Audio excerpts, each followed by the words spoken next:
अस्सलाम वालेकुम नाज़रीन। मौलाना तारिक जमील साहब के बारे में आप आजकल सुन रहे हैं कि बहुत से लोग सोशल मीडिया पे उनके बारे में मुख्तलिफ राय का इजहार कर रहे हैं। उससे पहले उलमा कराम मुख्तलिफ उलमा कराम ने उनके बारे में बहुत सख्त तनकीद का निशाना उनको बनाया। उनके अपने मसलक के लोगों ने नहीं, उलमा ने बहुत बुरा भला कहा, और इतना बुरा भला कहा कि मैं तो वो अल्फाज दोहरा ही नहीं सकता, नकल ही नहीं कर सकता, कुछ छोड़ा ही नहीं कहने को। और उनकी देखा देखी जो बज़ाहिर हमारे एक मसले की वो मुहाफ़त की बिना पे भाई हैं, उनको भी मौका मिल गया कि जब उनके अपने उनको इतना बुरा और ये वो कह रहे हैं तो हम क्यों पीछे रहे। लिहाजा उन्होंने भी अपनी भड़ास निकाल ली। अभी कुछ दिन पहले जो मैं 3 पार्ट्स वीडियोस के रिकॉर्ड किए हैं और आप तक पहुँचे हैं, उसी के पस मंज़र की बात कर रहा हूँ। उन्होंने भी सब कुछ मौका पाके कर डाला। अभी मौलाना तारिक जमील साहब को एंकर्स ने आड़े हाथों लिया और उनसे उन्होंने बिला मशरूत माफ़ी मांगी और कहा गया जैसे कि मेरी जान छोड़ो, बस माफ़ कर दो, मैं कुछ भी नहीं कहता, बस मुझे माफ़ कर दे, मेरी कोई वजाहत नहीं है, मैं सरेंडर करता हूँ। ये भी आपने सुना उनका सरेंडर। और एंकर्स में से वो जो एक एंकर है,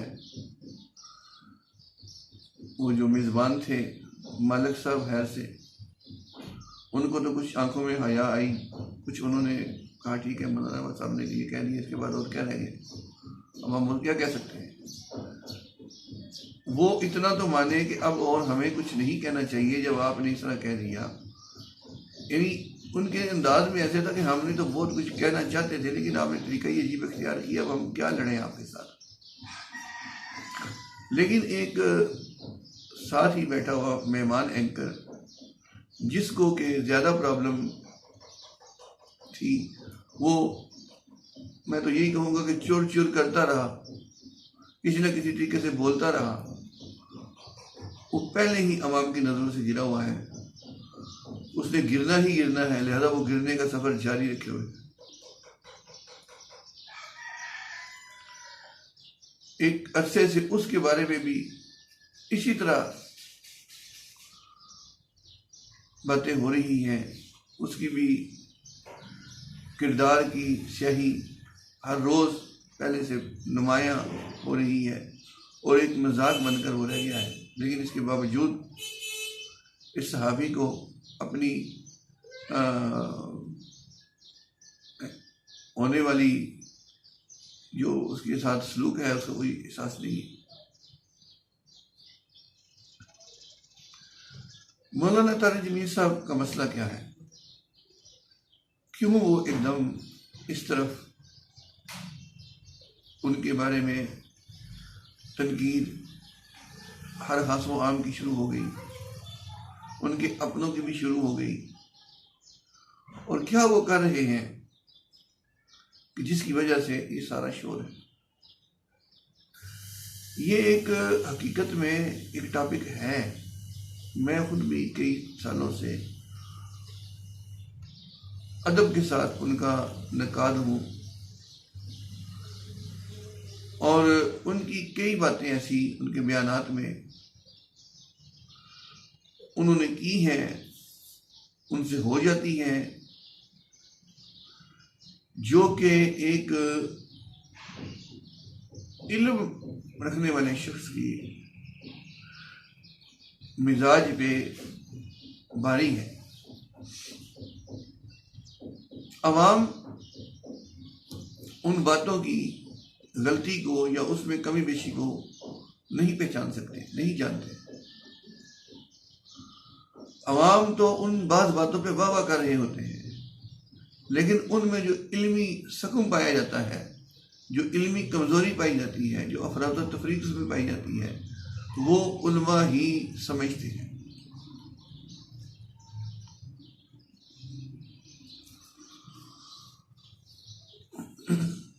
लेकिन मैं हैरान हूं कि पिछले दिनों एक वाकया उन्होंने कहीं बयान किया मौलाना हज़रत यूसुफ अलैहिस्सलाम के बारे में, और उसमें उन्होंने जो कहा, उनके उस कहे हुए पे इतना सख्त रद्द-ए-अमल एक मौलवी साहब को मैंने देखा करते हुए, जो इस वक्त अपने आप को क्या वो कहते हैं, लोग ही उनको कहते हैं, और होंगे वो ज़रूर शेखुल हदीस हैं और हाफिजुल हदीस भी कहते हैं उनको, बुखारी शरीफ कहते हैं कि उनको पूरी याद है। और ये एक बहुत बड़ी बात है। मौलाना मंजूर मैंगल साहब गालिबन उनका नाम है। उन्होंने कहा कि बस भाई वो हमारी नज़रों से गिर गए हैं, वो पहले हमारे दिल में थे लेकिन अब यहाँ नहीं है। ये मैंने खुद उनका क्लिप सुना। जब तक वो मौलाना यूसुफ अलैहिस्सलाम के बारे में जो गुस्ताखी उनसे हुई, उसके बारे में वो तौबा न करें और रुजू न करें। अब वाकया क्या था कि उन्होंने मौलाना तालिमीर साहब ने ये कह दिया, जो मुझे उन्हीं के बयान से ही पता चला, कि हज़रत यूसुफ अलैहिस्सलाम को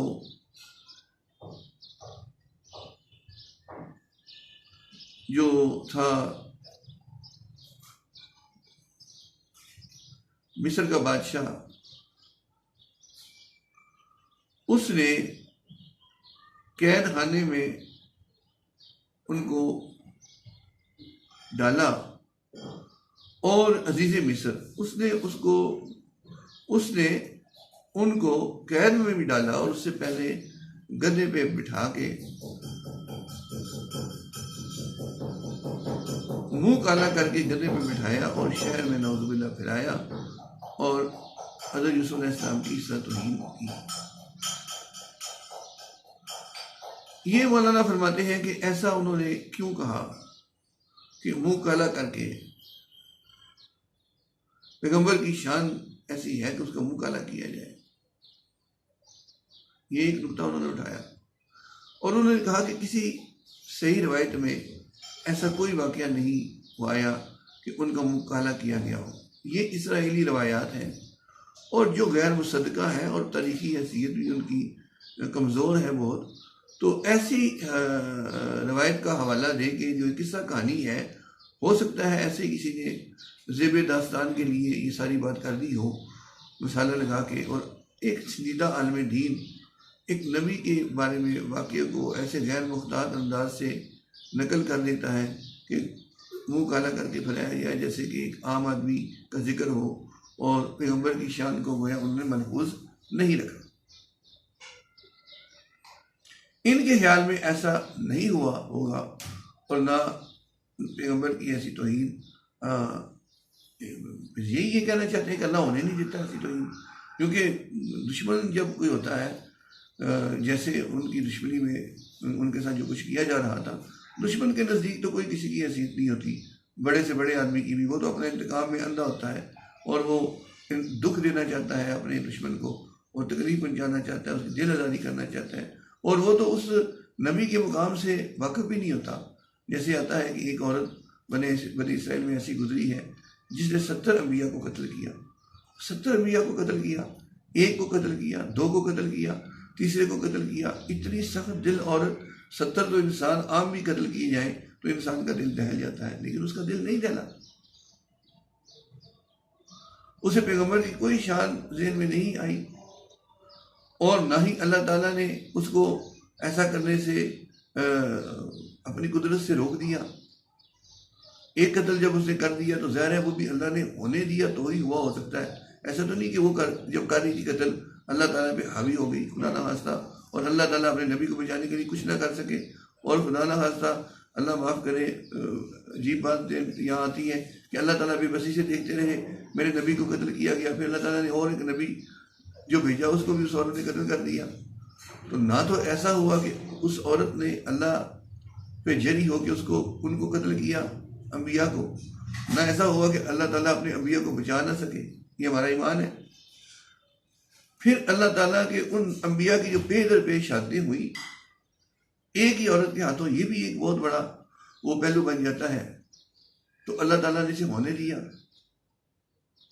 जाहिर है वो बदबख्त अपनी बदबख्ती पे आई हुई थी, अपना नसीब काला कर रही थी, तो करती रही। अल्लाह ताला ने उसको उस जुल्म पे वो जरी थी तो उसको रहने दिया, हत्ता कि जो वो चाह रही थी उसे वो कर भी लेती। फिर अंबिया में से एक नबी को एक दरख्त के अंदर आरे से जब चीर दिया गया तो क्या ये एक नबी की बेबसी की मौत बज़ाहिर तौहीन में नहीं लगती? इसका तो कोई इनकार नहीं कर सकता। मुझे हैरत इस बात पे हुई कि वो अंबिया की हुर्मत आप उससे टोको करते हैं जो नबी की शान को जानता है।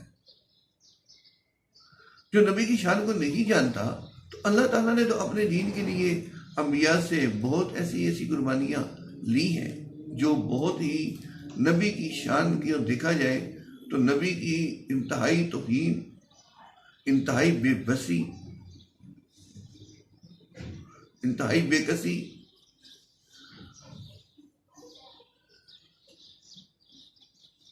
जाहिर होती है। तो इन चीजों से नबी की तौहीन होती है। ये मौलाना ने एक जो नुक्ता उठाया मौलाना ताज मीर साहब के खिलाफ, मैं तो इस पर ही बड़ा हैरान था कि ये अभी आगे तो जो कहेंगे जा किस तरफ रहे हैं। क्या इनको नहीं पता कि ताइफ में आप सल्लल्लाहु अलैहि वसल्लम के साथ जो तौहीन में सलूक हुआ, इंसान वो वाकया जब भी पढ़े उसको रोना आ जाता है। किस तरह शरीर बच्चे पहले वो जो इलाके के बड़े थे उन्होंने तंजिया और चुभने वाले जुमले आप सल्लल्लाहु अलैहि वसल्लम से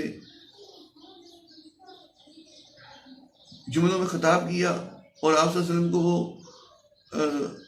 तमस्खुर उड़ाने की कोशिश की, नौजुबिल्लाह। और उसके बाद फिर बच्चों को कहा, शरीफ बच्चों को, इनके पीछे भागो। फिर वो बच्चे आप सल्लल्लाहु अलैहि वसल्लम के पीछे भागे और उन्होंने आप सल्लल्लाहु अलैहि वसल्लम को पीछे से पत्थर फेंकते थे वो। और किस तरह 2-2.5 मील का वो फासला आप सल्लल्लाहु अलैहि वसल्लम भागते रहे। और आप सल्लल्लाहु अलैहि वसल्लम की पटलियों से खून रिसने लगा। यानी पत्थर जब पहली दफा लगता है तो जख्म करता है, नील पड़ता है, फिर उसके बाद उसमें से खून निकल सकता है, रफ्ता रफ्ता वो ज्यादा हो जाता है, हत्ता कि वो बहता बहता एड़ियों तक पहुंच जाता है। ये इतनी जल्दी नहीं हो जाता बच्चों की कंकरों से।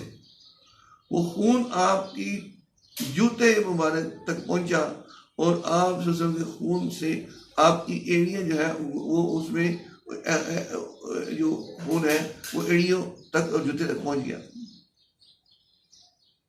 और जूते आपके खून से खून आलूद हुए। और आप सल्लल्लाहु अलैहि वसल्लम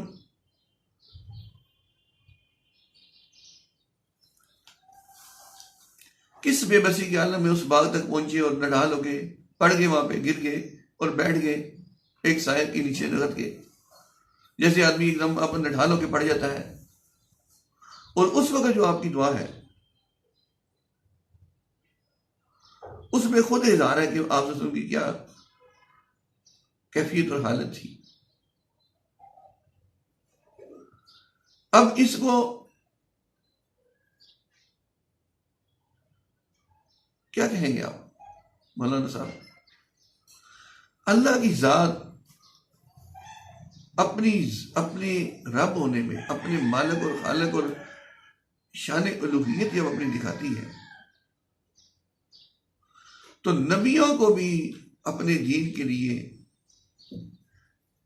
ऐसे इस्तेमाल फरमाती है कि नबी के पैरोकारों को पता चले कि दीन की अहमियत क्या है।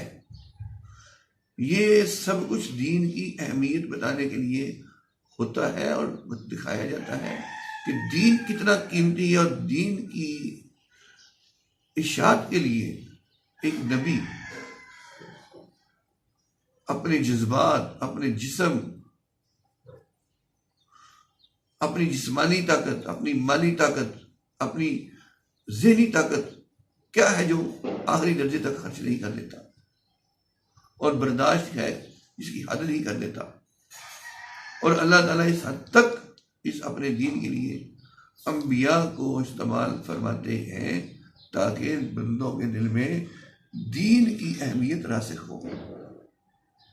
अल्लाह को अपना दीन कितना अजीज है, अपनी बात को ऊंचा करना कितना अजीज है। तो मौलाना साहब ने एक मौक़िफ़ इख्तियार किया और तारिक जमीन साहब को उसका मुर्द इल्ज़ाम ठहराया कि वो उन्होंने गुस्ताखाना बात को, जो कि उनके ख्याल में सही भी नहीं और वाक़या ऐसा हुआ भी नहीं, जेल में तो डाला गया, ये गधे पे बिठा के फराया भी गया हो तो मुंह तो काला नबी का नहीं किया गया उनके ख्याल में जा सकता। तो जो थोड़े से इशारे मैंने किए उनसे हम अंदाज़ा लगा लें कि मुंह काला करना एक दुश्मन का क्या मायने रखता है, उससे होता क्या है, उससे किसी का बिगड़ता क्या है, क्या हकीकी शान किसी की कम हो जाती है इससे? नबी की शान तो वही रहती है जो नबी की शान है, वो तो अल्लाह का नबी है, अल्लाह का पैगम्बर है, उसके मानने वालों के नज़दीक उसकी शान में कोई कमी नहीं आती, अल्लाह के नज़दीक उसकी शान में कोई कमी नहीं आती। ये मौलाना मैंगल साहब के नज़दीक आ जाती होगी तो ठीक है भाई, इनका इतना ही मुतालिया है, इतनी ही नज़र की गहराई है तो ठीक है।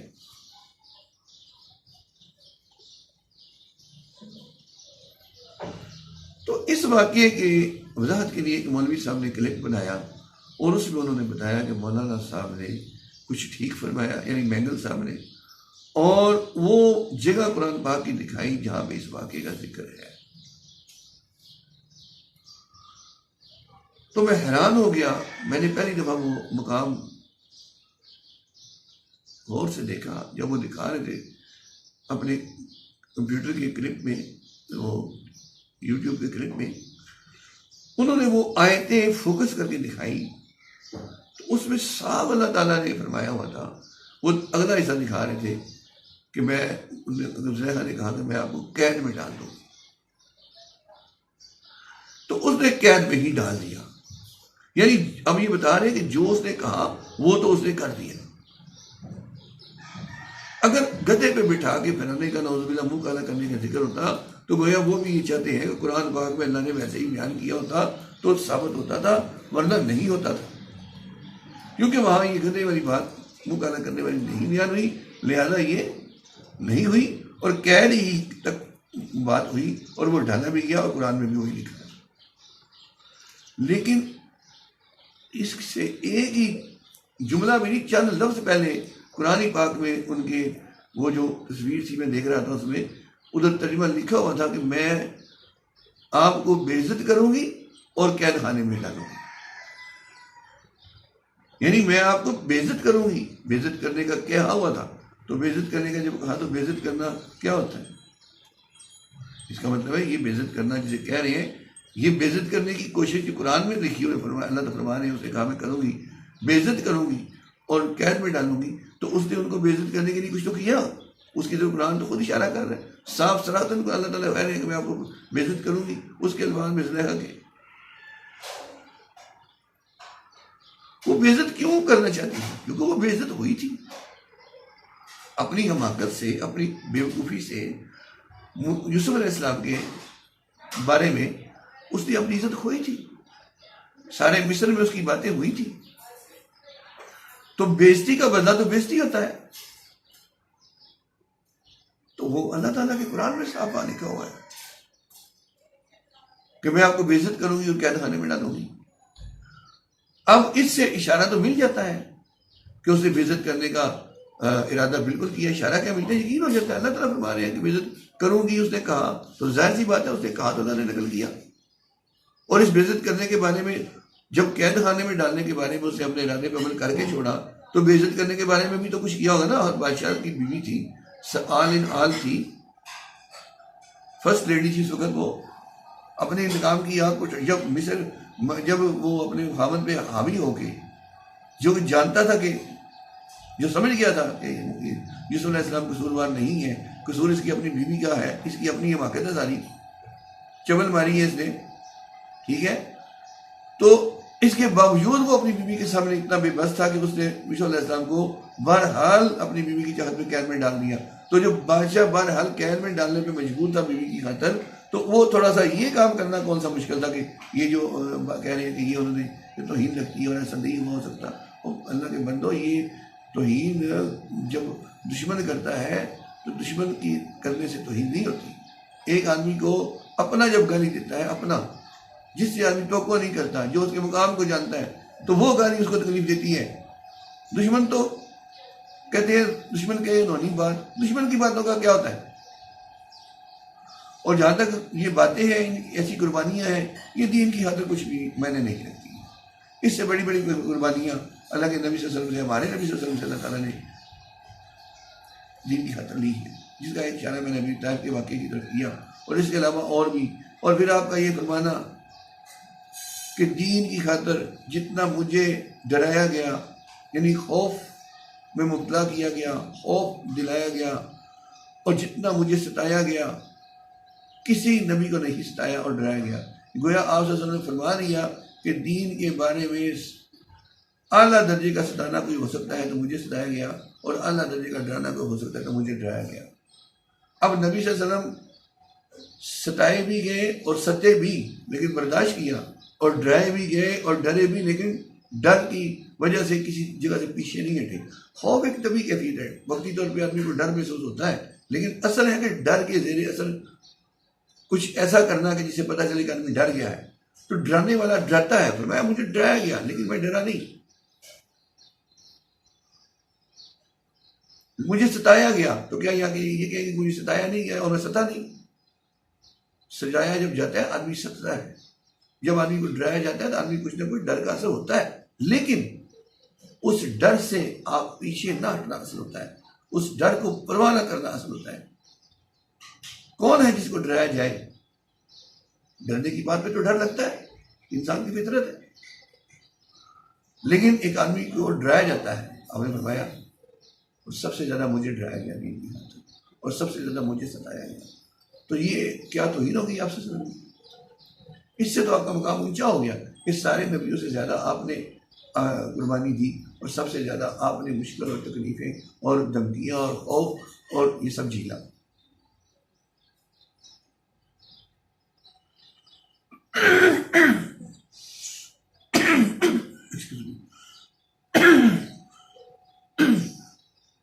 तो कहने का मकसद ये है कि इस तरह की बातों को, और उन्होंने भी तालिमीन सब ने क्या कहा, इतना मैं मानता हूं कि जो है ये वाकया जो गधे पे बैठा के पिलाने वाली बात है, ये मुझसे सा हुआ,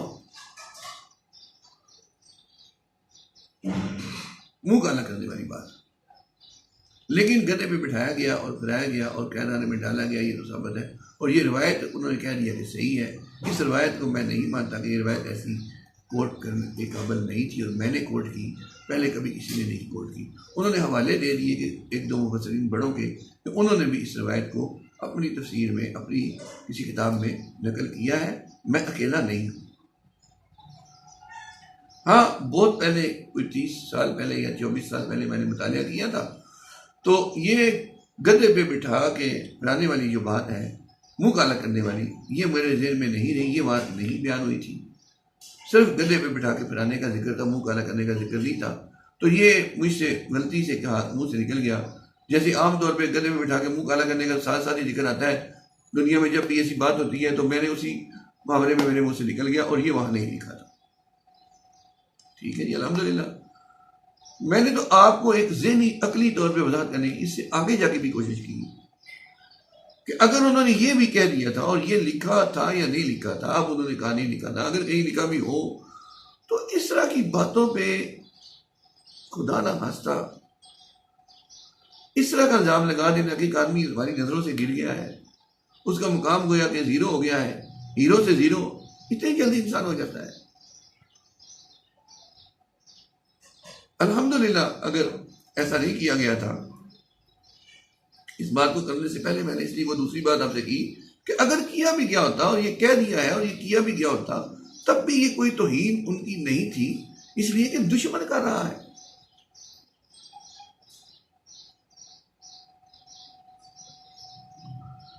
और अल्लाह की जात तो अपने नबियों से कुर्बानियां अपने दीन की खातिर इससे बड़ी दे चुकी है। पहले अपनी जात की नफी, जब आदमी अल्लाह के लिए कुछ करता है तो पहले अपनी जात की नफी होती है, नफ्स पे चोट पड़ती है, मैं तो पहले ही खत्म हो जाती है। किसी अल्लाह वाले का खलीफा बनना हो ना, इंसान ने खिलाफत लेनी हो, तो मैं जब तक उसकी ना मरे उसे खिलाफत नहीं मिलती। यानी वो अपनी इज्जत और बेइज्जती के साथ से, इज्जत और बेइज्जती के साथ से वो गोया हो जाता है कि उसे ना किसी से कुछ कहने से इज्जत, अपने आप को बड़ा महसूस करता है किसी के कुछ मिलने से, देने से, और ना ही अपने से कुछ उसे जाता महसूस होता है किसी की बेइज्जती करने से। गोया उसका हाल ऐसा हो जाता है कि इज्जत मिलती है तो उसको अकड़ दी आती है, वो हवा नहीं जब भरी जाती, और उसे तो हीन हो तो उसे परवाह नहीं होती। मैं तो वही इस काबिल, कौन सी बात है, मैं कौन सी बड़ी चीज़ होगी मेरी तौहीन होगी, मैं क्या मेरी तौहीन क्या। गोया ये जो है ना, अना का सांप मर जाता है उसके अंदर से, तब खिलाफत मिलती है। और नबी की शान तो एक वली की शान से, एक खलीफा और एक वीर की शान से कोई मुकाबला ही नहीं है। फिर नबी अपनी जात के लिए कुछ भी नहीं करते, उनका गुस्सा और गैरत सिर्फ अल्लाह के लिए होती है। अपनी जात के लिए तो आप सल्लल्लाहु कितने मेहरबान थे, कितने दरगुजर करने वाले थे। करने वालों ने क्या नहीं किया और आपने क्या कुछ बर्दाश्त करके नहीं दिखाया। अना का मसला कभी बनाया ही नहीं, किसी बात को तौहीन कभी समझा ही नहीं। तो इस एक वाक़े से मैंने अंदाजा लगाया कि जो उलमा का इतना शोर होगा है, कोई इल्मी बात उन्होंने ऐसी नहीं की। हालांकि कुछ इल्मी बातें ऐसी होती है जो गलत हो तो मसला वाकई सीरियस हो जाता है, लेकिन ये तो एक वाक़े की नकल थी, एक तारीख की बात थी, एक किस्सा था, एक कहानी थी जो सदियों पुरानी थी। उसके बयान में अगर थोड़ी ऊंच नीच हो गई, फिर इंसान जब ऐसा आदमी, मौलाना तालिबी सब जैसा आदमी जो सुबह शाम बयान करता है, बातें करता है, गाड़ी चलाने वाले से, ड्राइवर से गलती नहीं होगी तो क्या गाड़ी न चलाने वाले घर बैठे मेरे जैसे से गलती होगी? तो ऊंच नीच हो सकती है। और फिर ये लोग जो होते हैं ये खुद समझते हैं कि हम खतरनाक मुकाम पे हैं, हमसे सह हो जाता है, वो बात नशर हो जाती है, वो चली जाती है, वापस नहीं हो सकती, वो रिकॉर्ड हो जाती है, हिस्सा बन जाती है। क्या करें, और वो गलत हो जाती है तो फिर उसका कितना नुकसान होता है, कितने लोग उसको सुनते रहते हैं। हम तौबा कर लेते हैं, रजू कर लेते हैं, वो बात किस तरह चलती रहती है। ये इन बातों को नहीं समझते। आपका क्या हाल है मौलाना तालिबी सब अपनी दिन के बयानों पे रात को जब तजद में उठते होंगे, अल्लाह से कैसे रो रो के माफ़ी मांगते होंगे, और बात कर तो वो माफ़िया हमारे सामने अपने बयानों पे मांग रहे होते हैं, तो क्या अल्लाह ताला उनको माफ़ नहीं कर देता होगा? यानी सारी दुनिया को अल्लाह की रहमत का उम्मीद दिलाने वाला वो शख्स कि एक बोल पे अल्लाह माफ़ कर देता है। अल्लाह इतना सखी, इतना करीम, इतना रहीम है कि जिसके इस बयान करने को वही लोगों ने तनकीद का निशाना बनाया कि इस तरह भी रहमत नहीं बयान करनी चाहिए कि बात ही कोई नहीं, जो मर्जी करो, माफ़ी मांगो तो माफ़ हो गया। उस बंदे की माफ़ी नहीं होगी। फिर यही उलमा फरमाते हैं कि उलमा के जैसे कि आता है कि जो आदमी अपनी भाई की कीमत करता है, वो अपने मुर्दा भाई का गोश्त खाता है, भाई मरा पड़ा है, उसका गोश्त काट के खा रहा है। ग़ीबत करना उसका ऐसा ही है उस आदमी का जैसे वो मर गया है, क्योंकि आदमी यहाँ मौजूद नहीं, मैं उसके बारे में उसकी बुराई कर रहा हूँ, वो खिलाफे वाक़या भी ना हो, सच ही क्यों ना हो, वो जवाब नहीं दे सकता, वो यहाँ मौजूद नहीं, गया वो मुर्दा है, और मैं उसको नोच रहा हूँ अपनी ज़ुबान से और मज़े ले लेके उसकी बातें कर रहा हूँ, या उसका गोश्त खा रहा हूँ। तो ग़ीबत करने को ये कहा, और उसी पस मंज़र में कहा कि उलमा की ग़ीबत से डरो, उलमा के गोश्त बहुत जहरीले हैं। यानी एक तो वो है जो आप अपने भाई का गोश्त खाते हैं, एक आम मुसलमान की ग़ीबत करते हैं, एक वो है जब आप उलमा की ग़ीबत करते हैं। इल्मी इख्तिलाफ हो सकता है, इल्मी इख्तिलाफ की बात भी कर सकते हैं, हक है, वो गिबत में नहीं आएगा, लेकिन उसके लिए अंदाज बहुत इंपॉर्टेंट है कि आप क्या दिल की भड़ास निकाल रहे हैं, क्या उसमें मुबालगा कर रहे हैं आप, तो बहुत है। तो यहां पे फरमाया कि उलमा के गोश्त बहुत जहरीले हैं। ये हमने उलमा से सुना, यानी एक आलिम की गिबत करने से इस तरह डरो, क्योंकि वो आलिम है, आलिम आरिफ होता है, उसके इल्म होता है, वो अल्लाह की मार्फत रखता है, वो उस मार्फत की अंदर रहते हुए गलती करने के साथ ही रुजू कर लेता है, माफ़ी मांग लेता है और साफ सुथरा हो जाता है, अल्लाह ताला उसे माफ़ कर देते हैं, वो पहले ही जैसा हो जाता है, बल्कि पहले से भी शायद माफ़ी मांगने के बाद का दर्जा बढ़ जाता है इंसान का, उसकी गिड़गिड़ाने से, अल्लाह के सामने अज्जी से, अल्लाह ताला से उसके गुनाहों को नेकियों से बदल देते हैं। तो एक आदमी जो अपनी गलती को माफ़ करवा चुका है और अपना मामला अल्लाह के साथ उसने गुस्ताखी की, देखिए कानून जब मैं तोड़ूंगा तो मैं मुजरम तो अल्लाह का हूँ, आपका तो नहीं हूँ। सारे जमीन सब मुजरम किसके हैं? बेसिकली अल्लाह के मुजरम हो गए। जब नबी के बारे में खुदा ना खासा उनसे कोई कोताही होगी तो वो नबी अल्लाह का है, नबी के बारे में फैसला अल्लाह करेगा कि मेरे नबी के बारे में तुम कौन होते हो कहने वाले भाई। मौलाना ताला मैंगल साहब का क्या बिगड़ा है भाई? ये ख्वाब की गैरत दिखा के आप जरूरत से ज्यादा गैरत दिखाना है कि हम वो उनकी बात के पीछे हम आपको दिल से उतार देते हैं। वो भाई अल्लाह के बंदे यूसुफ अलैहिस्सलाम कुरान में जिनका जिक्र दुनिया के खूबसूरत तरीन इंसान के तौर पर अल्लाह ने उनको फरमाया और किस शान से अल्लाह ने कुरान में उनका जिक्र किया और किस प्यार से अल्लाह के नबी सल्लल्लाहु अलैहि वसल्लम अपने भाइयों को, पहले गुजरने वालों को मेरा भाई यूसुफ कहते हैं और मेरा भाई ईसा कहते हैं, नबी आपस में भाई हैं। और आप जो है हाँ बीच में ऐसे ही इतनी गैरत दिखा रहे हैं, गैर जरूरी तौर पर ही हुआ। और हाँ और पीछे इसके अब तजिया कहा जाए तो फिर कुछ और निकलेगा। मैं अभी उससे रुक जाता हूँ, वो बात मैं नहीं करता कि इसके पीछे असल में ये जड़ कहाँ से लगता है कि शुरू होती है, जो सारे ही बोल पड़ते हैं उनके खिलाफ। अल्लाह ताला हम सबको माफ़ फरमाए। मौलाना साहब से जितनी खैरें अभी तक फैल चुकी हैं, जो मैंने अपनी आंखों से देखी है, और वो उनका वो एक ज़रा भी नहीं है जो मैंने अपनी आंखों से देखी, उनके बयानात सुन के लोगों के ऊपर, उनकी ज़िंदगियों पे, मेरी ज़िंदगी पे। मैंने उनको कई दफ़ा ऐसे सुना कि मेरे और उनके बीच में एक आदमी भी था, उनकी कुर्सी थी और सामने मैं बैठा था। इतने करीब बैठ के भी 2 से ज़्यादा मरतबा या 2 मरतबा कम से कम मैंने उनको इस तरह भी सुना है। जुनैद जमशेद को मैंने ऐसा सुना कि वो बैठा था मेंबर पे, उसके आगे पाँव में मैं नीचे बैठा था, कोई और आदमी स्वाय माइक की तार के और डंडे के मेरे उसके बीच में नहीं था। इतना करीब मैं उसके बैठ के सुना उसको मैंने।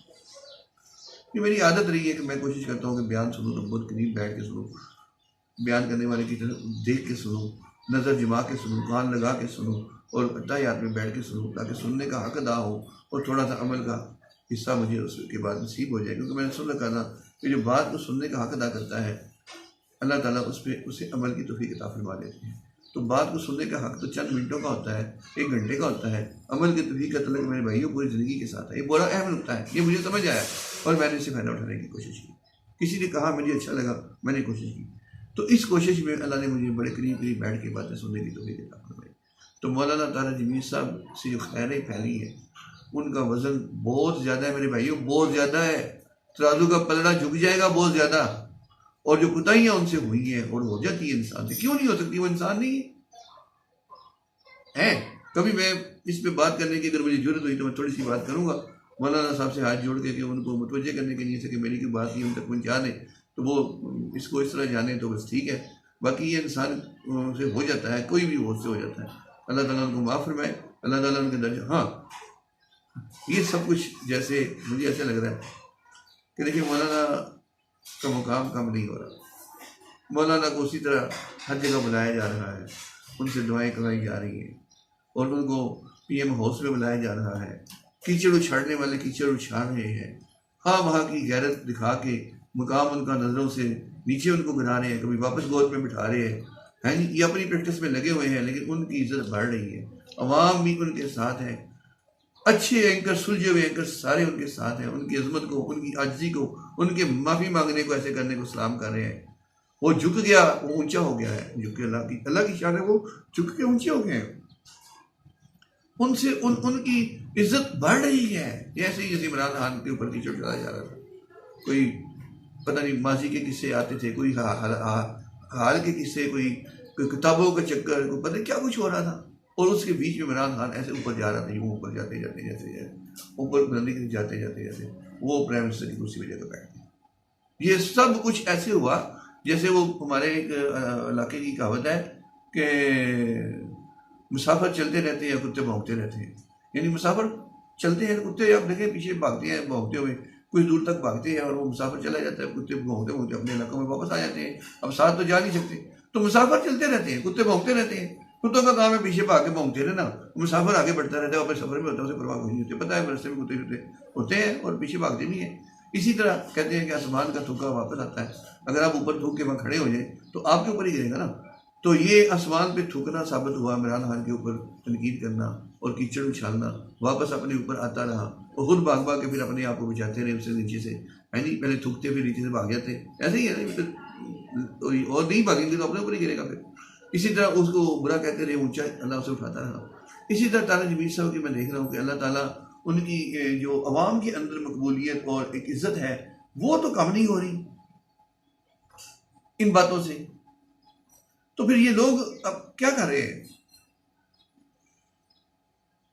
ये कुछ गुजारिशात मेरे दिल में आ रही थी कि वह तो इज़्ज़ो मन तशाओ तो ज़िल्लो मन तशा। कुताहियाँ अगर हम किसी की देखें तो पहले फिर अपनी हम देखें। बहुत आसान है, दूसरों की तो हमें सारी कभी पता हो नहीं सकती, अपने तो सारे करतूत हमें याद है। इतने याद है कि मैं आपको बताऊं कि आप कभी करके देखें, बैठ के याद, बचपन से लेके आज तक हमसे मैंने जो कुताहियाँ की, जो गुनाह किए, उनको याद करके और अल्लाह की मग़फ़िरत और रहमत को सामने रख के कि वो मेरा अल्लाह मुझे देखता होगा तो मैं क्या करता रहूँ। आपकी ना निकल जाए, ऐसे ना हो जाए तो मेरे से आप बात करें। हम क्या हैं? दूसरों पे तनकीद करते वक्त हम भूल ही जाते हैं बिल्कुल। सबसे आसान काम है दूसरों पे तनकीद करना और कीड़े निकालना। ये लोग वो काम कर रहे हैं और समझ रहे हैं कि हम बहुत बड़ा काम कर रहे हैं। आप अंदाजा लगाएं, यानी कि जिसको काम को सबसे आसान कहा जाता है, ये तनकीद करने वाले, गालियां देने वाले वो काम करते हैं और उसके अंदर ऐसे जोरों शोर से कर रहे होते हैं जैसे कि वो बहुत जोरावर कोई नबियों वाला काम कर रहे हैं। रोज़ा खुलने वाला है, अज़ानें शुरू हो गई है। अल्लाह ताला हमें माफ़ फरमाए। इंशाल्लाह फिर बात होगी। अस्सलाम वालेकुम, अल्लाह हाफ़िज़।